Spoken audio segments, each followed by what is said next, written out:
জনতা, আপনারা জানেন যুগে যুগে আল্লাহ রাব্বুল আলামিন মানুষের হেদায়েতের জন্য, মানুষের মুক্তির জন্য নবী রাসূল পাঠিয়েছেন এবং তাদের সঙ্গে আসমানি কিতাব দিয়েছেন। কেন দিয়েছেন? আদম আলাইহিস সালাতু ওয়াস সালাম যখন জান্নাত থেকে বহিষ্কৃত হলেন, সঙ্গে তার স্ত্রীও আছে, আবার ইবলিস শয়তানও আছে। আদম আলাইহিস সালাম চিন্তায় পড়ে গেলেন যে ইবলিস আমাকে ধোঁকা দিয়ে জান্নাত থেকে বহিষ্কার করালো, সেই ইবলিস আবার সঙ্গী যাচ্ছে, আমার সন্তানদেরকে সে ধোঁকা দিবে। তারপরে আরো দুঃসংবাদ হচ্ছে এই ইবলিসের হায়াত হবে কিয়ামত পর্যন্ত, আর আমার সন্তানদের বয়স হবে 60, 70, 80, 100 বছর পর্যন্ত। আমার সন্তানরা যখন ইবলিসের শয়তানি এবং প্রতারণা একটু বুঝে উঠবে, তখন তার মৃত্যুর সময় হয়ে যাবে। আর আমার সন্তানদের ধোঁকা দেওয়ার জন্য যত রকম অভিজ্ঞতা আছে, সবগুলো জড়ো করে শয়তান একের পর এক কৌশল অবলম্বন করবে। আমার সন্তান কি করে শয়তানের ধোঁকার থেকে বাঁচবে? আল্লাহ রাব্বুল আলামিন আদম আলাইহিস সালামকে জানিয়ে দিলেন, কুলনা হাবিতু মিনহা জামিআ, হে আদম, তুমি এবং তোমার স্ত্রী সন্তান। সন্তান কোথায় পেল? জামিয়ান কোত্থেকে আসলো? ওই যে কৌতুক আছে, এক ছেলে বিয়ে করে বউ নিয়ে আসতো তার মায়ের কাছে। মা দেখে বললে, এই বউর মধ্যে কি আছে, কি বিয়ে করেছিস?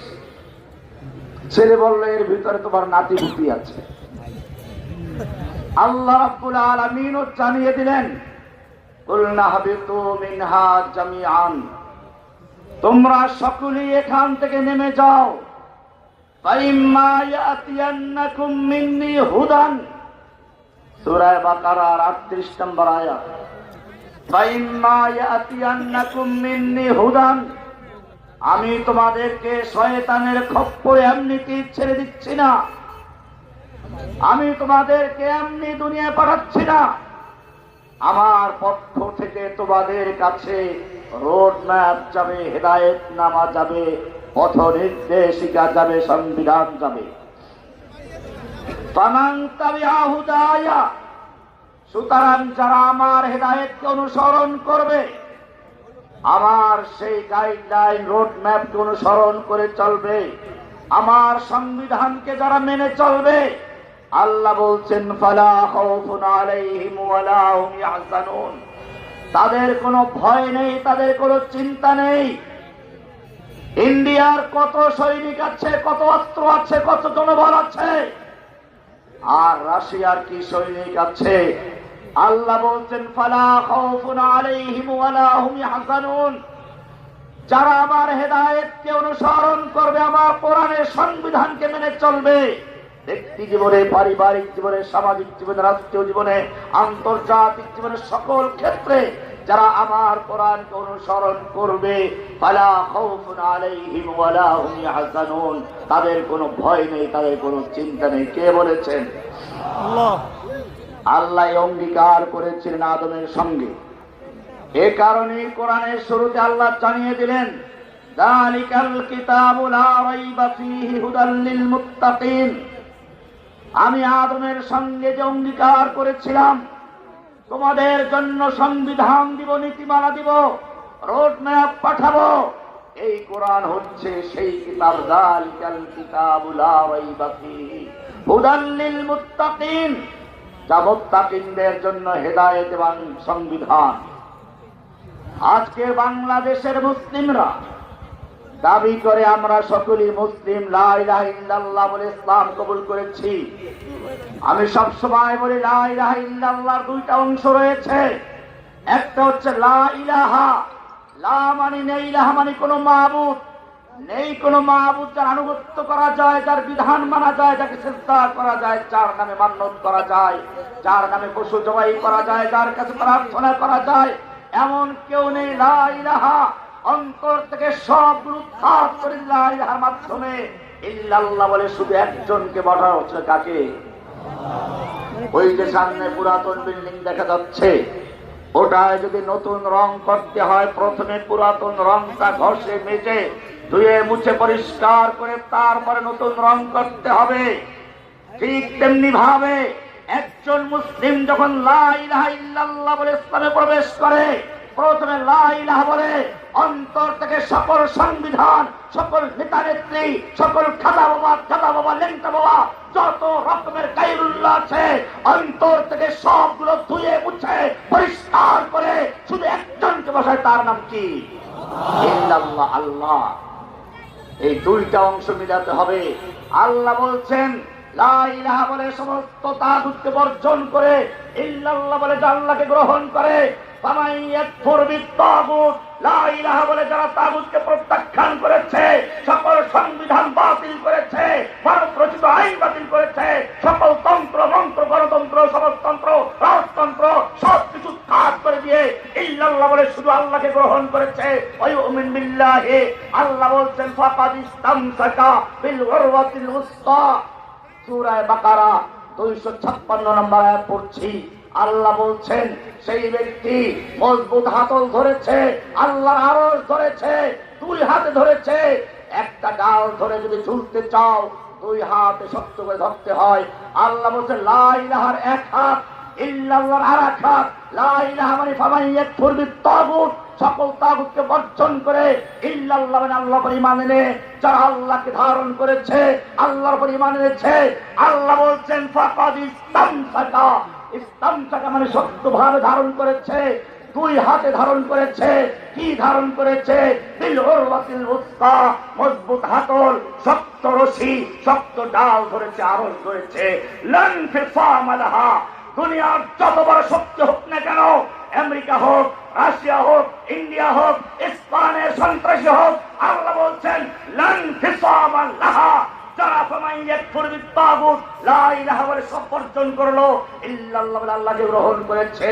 আল্লাহ বলছেন তারা মজবুত হাতল ধরেছে, শক্ত হাতল ধরেছে, দুই হাতে ধরেছে।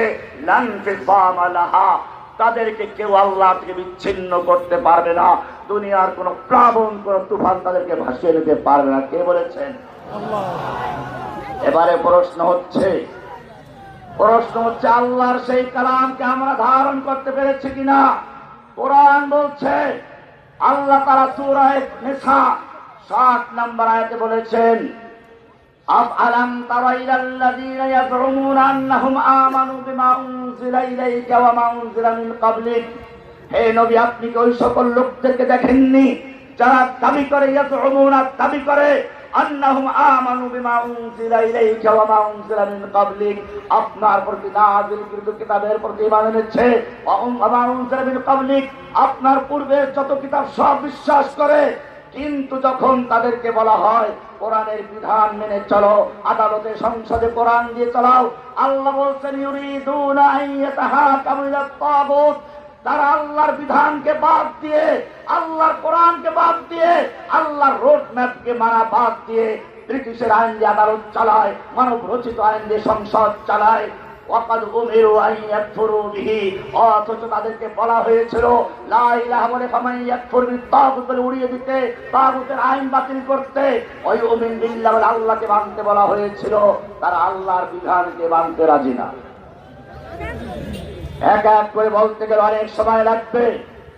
প্রথমেই যখন লা ইলাহা বলে একজনের ইসলামে প্রবেশ করে, সে স্বীকৃতি দেয় সমস্ত ক্ষমতা, সমস্ত বিধান দেওয়ার মালিক একমাত্র কে? লা ইলাহা, কোন ক্ষমতার মালিক নেই, কোন আইন দেওয়ার মালিক নেই, ইল্লাল্লাহ মানে এক আল্লাহ ছাড়া। আমি জিজ্ঞেস করতে চাই, বাংলাদেশের মুসলমান যদি কোরআনে বিশ্বাস করে থাকে, তাহলে সেই দেশের সংবিধানের সাথে কত লেখা রয়েছে প্রজাতন্ত্রের সকল ক্ষমতার মালিক জনগণ?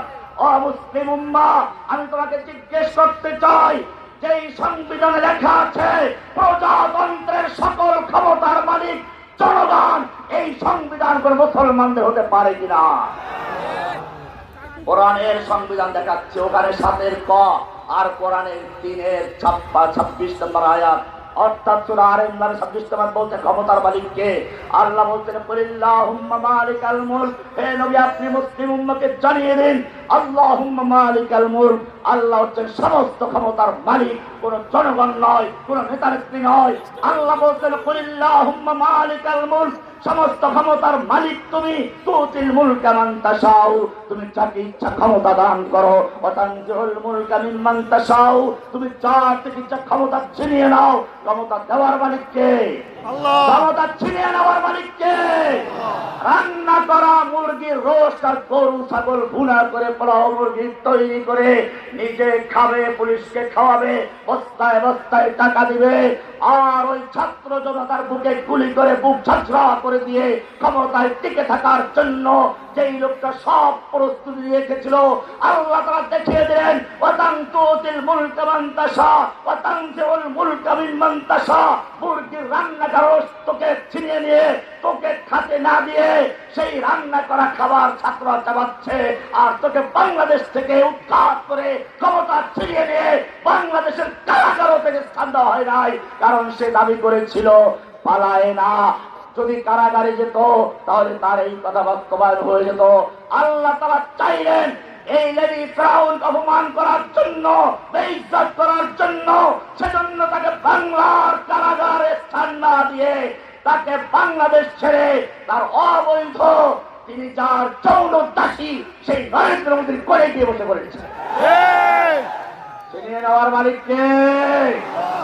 আজকে যারা কোরআনের মাহফিল বন্ধ করে দিয়েছিল, তাফসীর মাহফিল গুলো বন্ধ করে দিয়েছিল, কোরআনের পাখিদেরকে কারাগারে বন্দী করেছিল, আল্লাহ রাব্বুল আলামিন দেখিয়ে দিলেন আজকে তারা বাংলাদেশের প্রান্ত থেকে প্রান্ত ঘুরে বেড়াচ্ছে।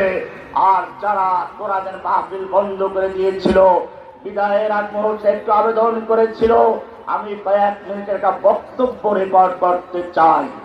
এই আবেদন কেন?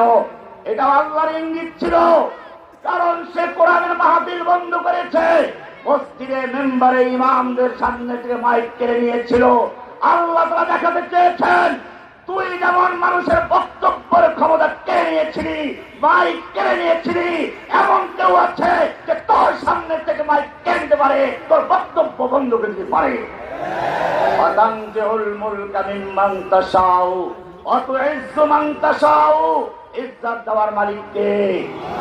ওরা আমাকে এবং ওলামায়ে কেরামদেরকে, সাইদি সাহেবকে রাজাকার, মামুনুল হাসানকে আরো কি বানাইলো, জসিমউদ্দিন রহমানীকে জঙ্গি বানিয়ে, হাতে হ্যান্ডকাপ লাগিয়ে, মাথায় হেলমেট লাগিয়ে, বুকে বুলেট প্রুফ জ্যাকেট লাগিয়ে, পায়ে ডান্ডা বেড়ি লাগিয়ে আমাদের যখন কোর্টে তোলা হতো, গোটা বিশ্বের সামনে অপমান করার জন্য ষড়যন্ত্র করা হচ্ছিল, আমি দেখেছি সেই সুযোগেও কেউ সুযোগ পেলে পুলিশের ফাঁক ফোকর দিয়ে হাত মেলাবার চেষ্টা করত, পকেটে টাকা ঢুকিয়ে দিত, হাতিয়ে তোহবা দিয়ে দিত।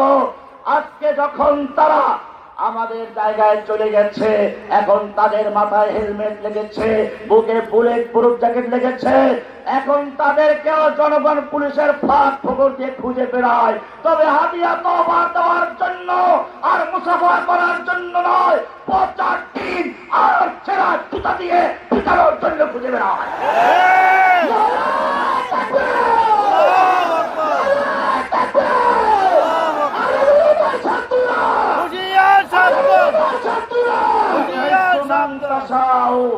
তুমি যাকে ইচ্ছে করে ইজ্জত দাও, ইজ্জত দেওয়ার মালিককে।